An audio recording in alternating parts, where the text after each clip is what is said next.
como decía anteriormente, cuando pensaba en composición pensaba en algo bien fijo y creo que sería un poco como ingenuo o tal vez arrogante pensar que uno puede cambiar lo que significa la composición, o al menos completamente. Y en ese sentido creo que las prácticas que están asociadas al ejercicio de componer, a la artesanía composicional, eh, están muy heredadas del compositor, digamos, romántico, ¿verdad? Un compositor solitario, muy sensible. Entonces, creo que eso nos deja como un terreno en el cual no podemos operar tanto. Entonces, para un poco superar este hermetismo, creo que resulta así de primera importancia que la academia musical integre prácticas que hasta el momento han quedado como un poco relegadas a un segundo plano. Pero que sin duda fortalecen el perfil de los músicos o de la industria, si se quiere ver así. Por ejemplo, aquí tengo un punteo de algunas como disciplinas o herramientas que siento que complementan el perfil del compositor actualmente. Tengo etnografía sonora, que es como el estudio del sonido, pero ya considerando las implicancias sociales que transitan por ahí. Por ejemplo, yo estoy haciendo un trabajo donde estoy yendo a la Feria del Belloto, que queda cerca de mi casa, un espacio que yo aprecio mucho, y estoy viendo cómo desde lo sensible todos esos gritos vienen a reflejar otro tipo de realidad. O sea, vienen a reflejar una realidad que es un poco distinta a la que ocurre por fuera de la feria. Y desde el sonido, desde la música, desde nuestras disciplinas podemos aportar entonces a ese trabajo de construcción de identidad. Disciplinas como la improvisación libre, creo que estamos como un poco atrasados en ese sentido respecto a otros países del Cono Sur que ya tienen una tradición de improvisación muy interesante. También creo que es importante integrar estéticas vigentes, el drone, el noise o la misma improvisación, por ejemplo, o disciplinas como el estudio del paisaje sonoro. Ya yéndose en algo más duro, la gestión cultural creo que también es importante que desde la institucionalidad se pueda reforzar, porque creo que constituye una necesidad, pensando ya en la profesionalización de los miembros de nuestra comunidad. Y finalmente líneas de pensamiento social, político y artístico que problematicen respecto de nuestra realidad como latinoamericanos. O sea, si es que vamos a problematizar, si es que necesitamos cortar una tabla, idealmente no debiésemos jugar un martillo, ¿verdad? Entonces creo que esa herramienta nosotros debemos definirla. Y aquí quería hacer un paréntesis respecto a esto, como para agradecer a la Universidad del Paraíso, porque es la universidad que ha trabajado con el Centro de Estudios Musicales Latinoamericanos en los seminarios y en los congresos, que es donde planteamos estas metodologías alternativas, intentando instalar estas problemáticas en la realidad musical académica. Así que gracias a la Católica también, que hace un par de años nos estaba apoyando con los seminarios también. Así que eso.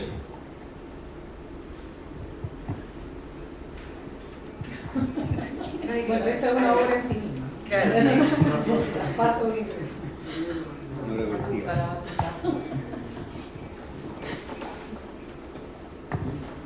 Ahí sí. Creo que con todo lo que hemos hablado ha sido bien enriquecedor y de alguna manera creo que tenemos criterios y pensamientos bien similares. Yendo a un tema importante que habló Constance delante con respecto al tema de la educación, yo creo que la educación es algo fundamental acá en nuestra labor. Yo creo que todos los compositores de alguna manera, al estar ligados a la academia, somos profesores.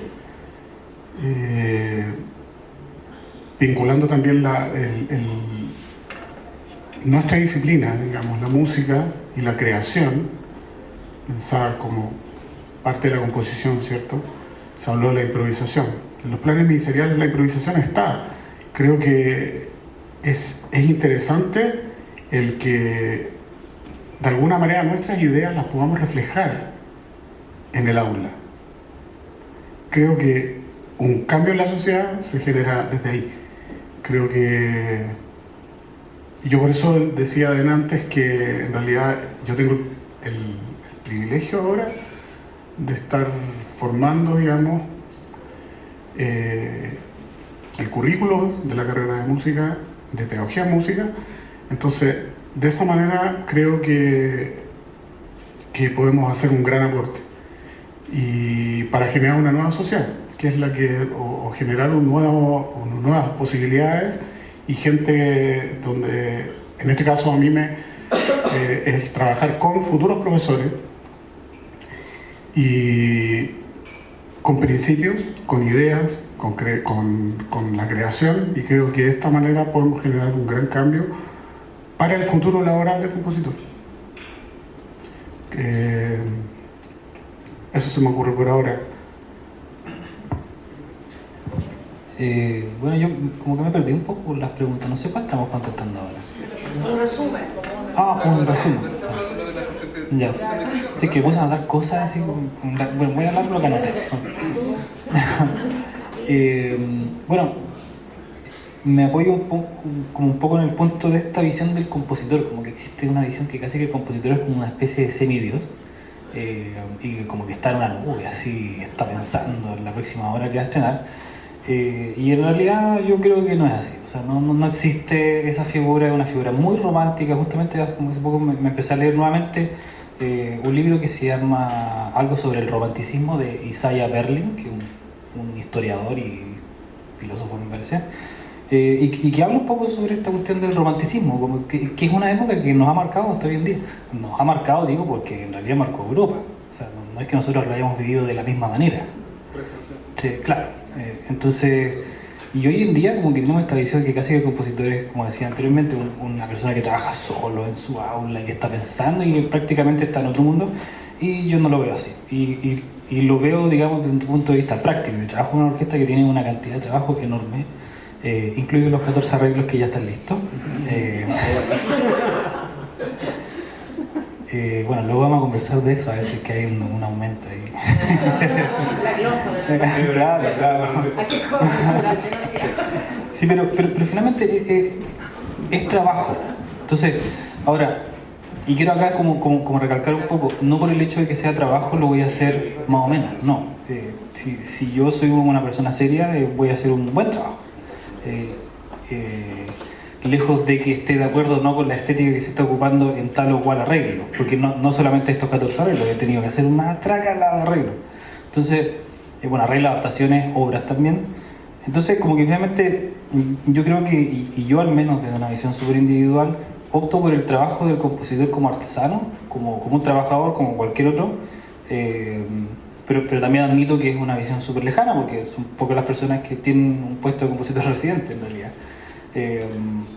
Eso era uno, y bueno, también una cuestión que como conversaba con alguien, en realidad no me acuerdo en qué momento lo conversé, y muchas veces, y como que tiene que ver un poco con lo que decía Constance antes de que nos fuéramos a la pausa, que tiene que ver con el público, porque finalmente uno dice ya, los compositores en general decimos, oye, pero falta público, ¿y dónde está nuestra autocrítica?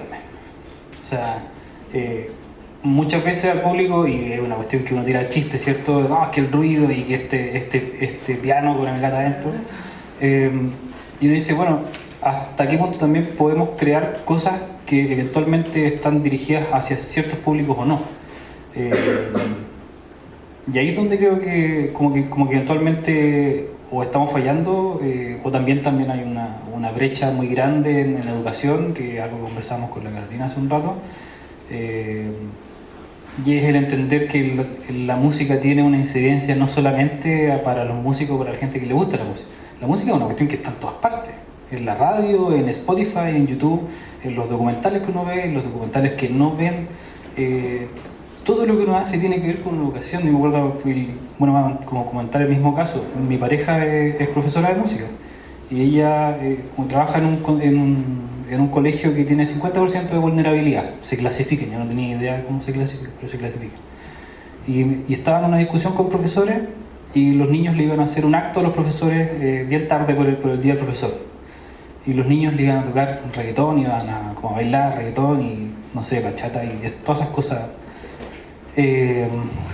Entonces ella dijo, oye, disculpa, pero yo como educador, si los niños me hacen un acto así, creo que fallé, ¿cachai? No por el que el ritmo sea distinto ni nada, o sea, de hecho ni siquiera estamos hablando de música, estamos hablando de texto. Lo que dicen algunos textos de esos reggaetones no son muy bonitos y están muy en contra de todo lo que es el feminismo, incluso, o sea, cuestiones de golpes, ¿cachai? Que son cuestiones que como un niño de 5 años puede estar haciendo esto. El problema es que todos sus colegas se tiraron en contra de ella. Y ahí es donde yo dije, oye, esta cuestión está patada. para arriba. Y claro, decían, no, pero es que yo no, como que no soy músico. Y yo así decía, bueno, ella siempre me cuenta estas cosas. Y yo decía, oye, pero tú eres educador ante todo, o sea, no eres profesor de matemáticas, no eres profesor de lenguaje, eres educador. Todo lo que tú hagas, cualquier grito que tú hagas, cualquier cosa que tú digas, un niño la absorbe y lo hace nuevamente. Entonces, las problemáticas finalmente como que tienen que ver, uno, con lo que decía anteriormente, quizás estamos siendo un poco autocríticos. Eventualmente nuestra música nos gusta porque no les gusta, ¿no? Y estamos haciendo algo mal, que como que nos estamos comunicando mal, pero también tenemos esta brecha en educación que no hay que desconocerla, o sea, hay que conocerla para poder como atacarla de una mejor manera. Creo que me salí mucho de las preguntas, pero bueno, es una opinión.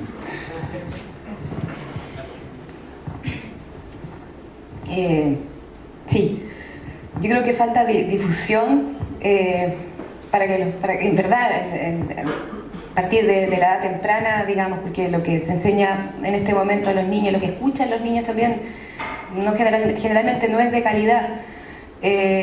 La difusión igual es difícil, por lo menos cuando yo era chica era todo por la tele, programas culturales. Ahora la tele, en mi caso, yo tengo 2 hijos y ellos no ven tele, o sea, todo es internet.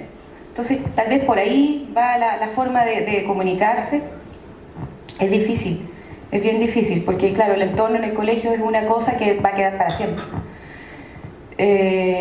Y en cuanto a lo que es el profesionalismo de un compositor, la profesión, creo que uno nunca termina, o sea, siempre está aprendiendo nuevas cosas, entonces experimentando nuevas cosas, es como un camino eterno y lindo.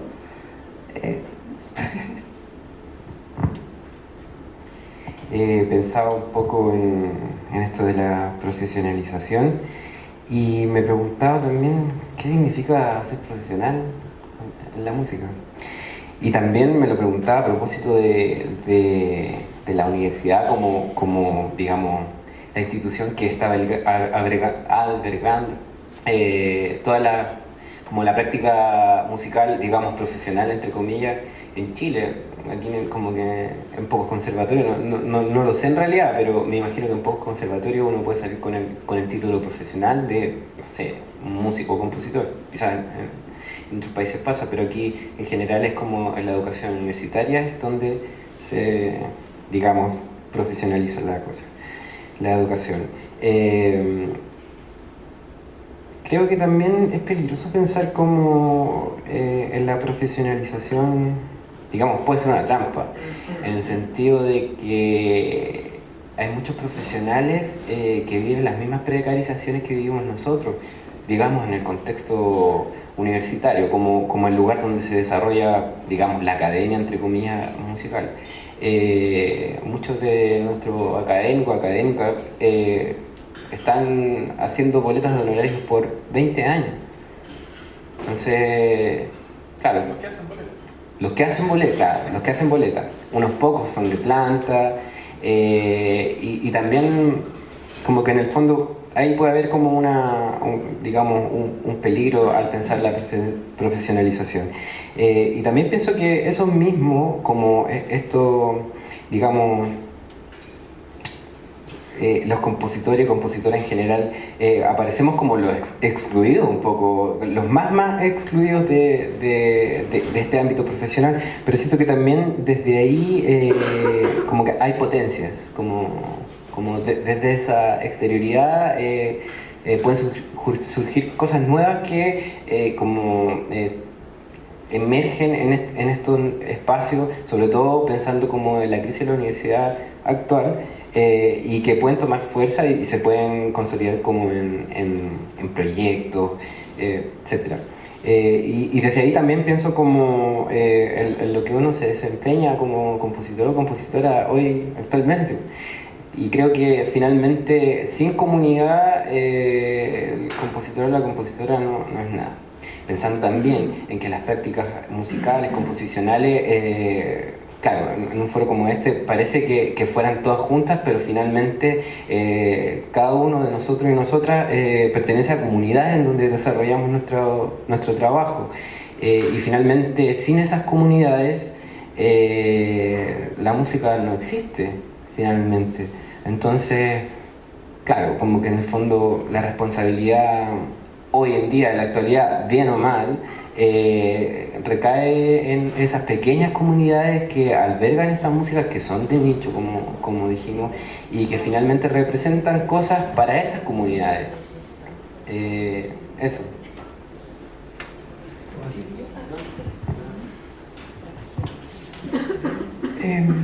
Estaba pensando, sí, yo creo que es indudable que existe la profesionalización de la música, de la composición, ¿cierto?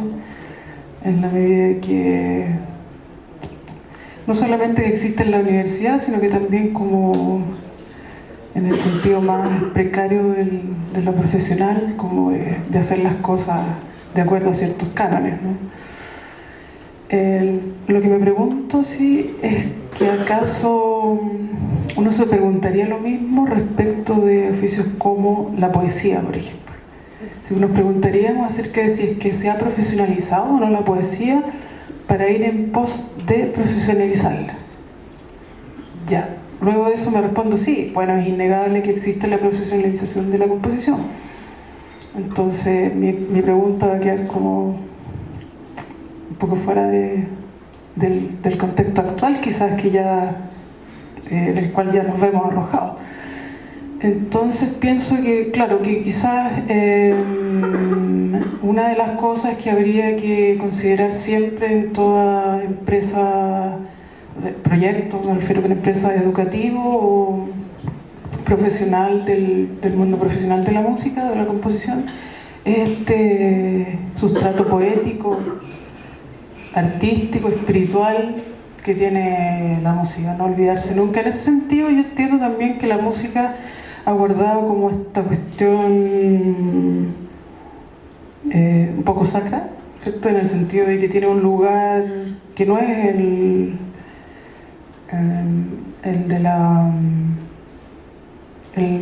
lugar cotidiano.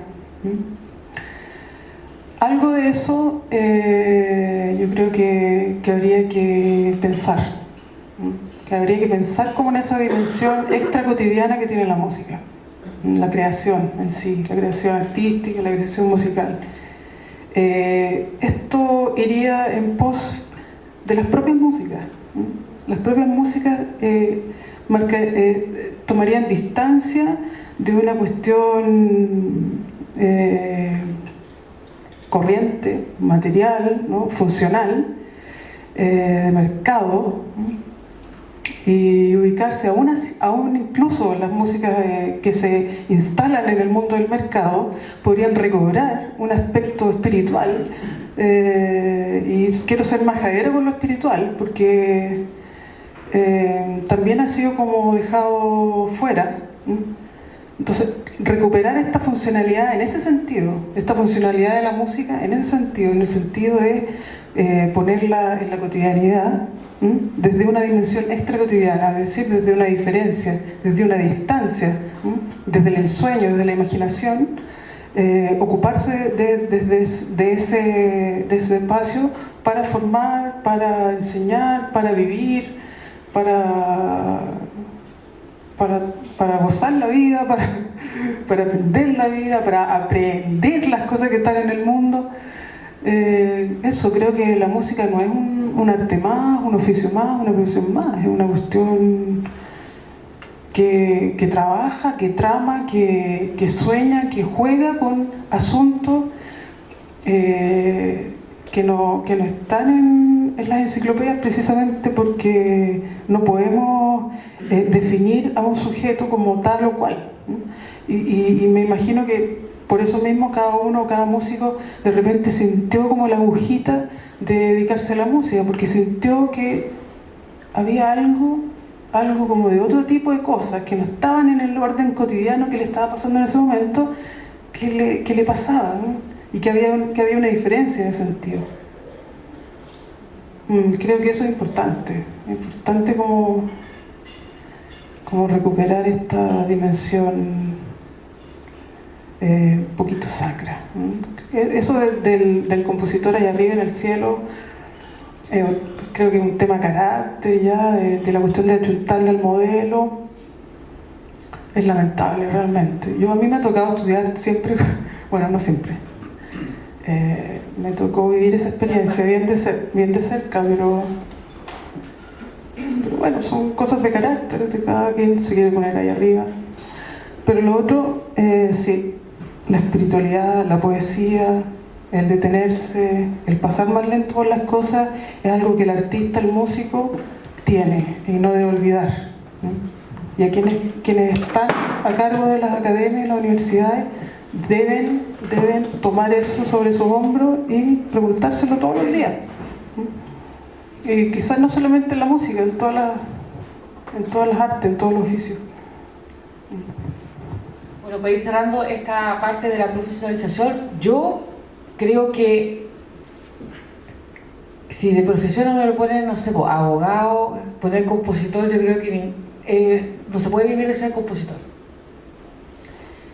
Porque la verdad, la realidad, son muy pocos los puestos de trabajo que tienen que ver con hacer esa pega.